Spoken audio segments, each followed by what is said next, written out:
Добрый день, в эфире FaceTime, и сегодня мы поговорим о том, какие документы нужно проверять в первую очередь, если вы собираетесь оформить договор купли-продажи недвижимости, и что делать, если ваш застройщик оказался недобросовестным.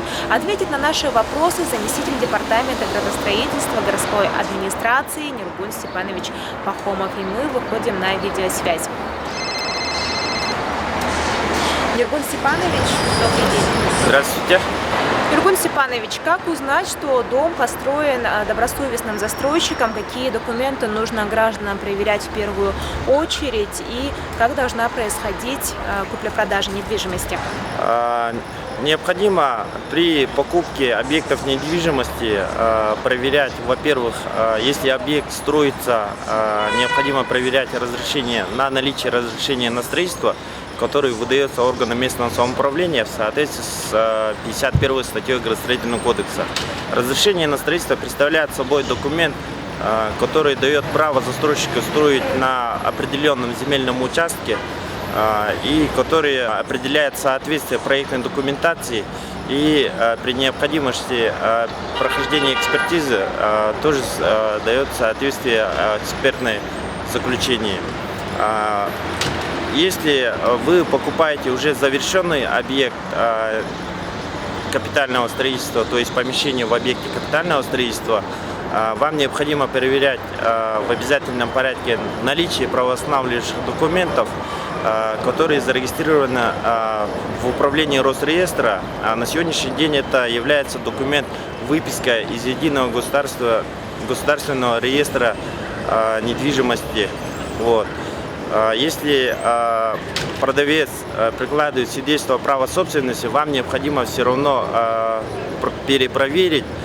Через многофункциональный центр можете запросить выписку из ЕГРН, в котором будет показана определенная площадь объекта недвижимости, вид разрешенного использования, а также правообладатель земель объекта капитального строительства. И в выписке ЕГРН также указывается сведения о земельном участке, на котором расположен объект капитального строительства. Что делать, если после покупки выясняется, что застройщик недобросовестный и дом построен без документов?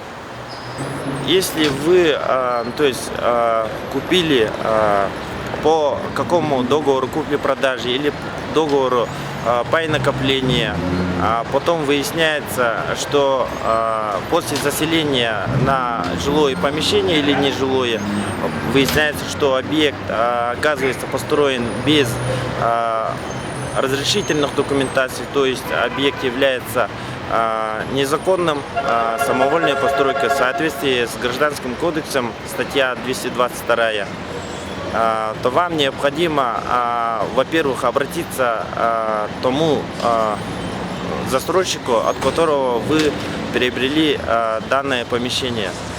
Необходимо вчитаться в свой договор, который вами подписан, и стороной продавца.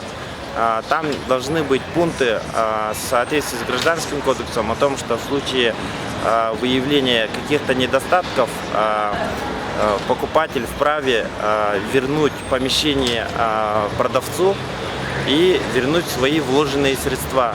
В случае застройщик при каких-то обстоятельствах не выходит на связь, игнорирует ваши требования, письменные заявления, то вам необходимо обратиться в орган местного самоуправления, в управление государственного строительного жилищного надзора с указанием всех обстоятельств, в которые вы попали, а также Министерство внутренних дел для проведения проверки по данному объекту, потому что объекты, построенные без разрешения на строительство, могут представлять собой угрозы жизни и здоровью граждан, то есть объект может построен из бывшеупотребленных строительных материалов, при строительстве не могут допустить соответствие строительным нормам и правилам, противопожарным нормам, и объект, в общем, не может,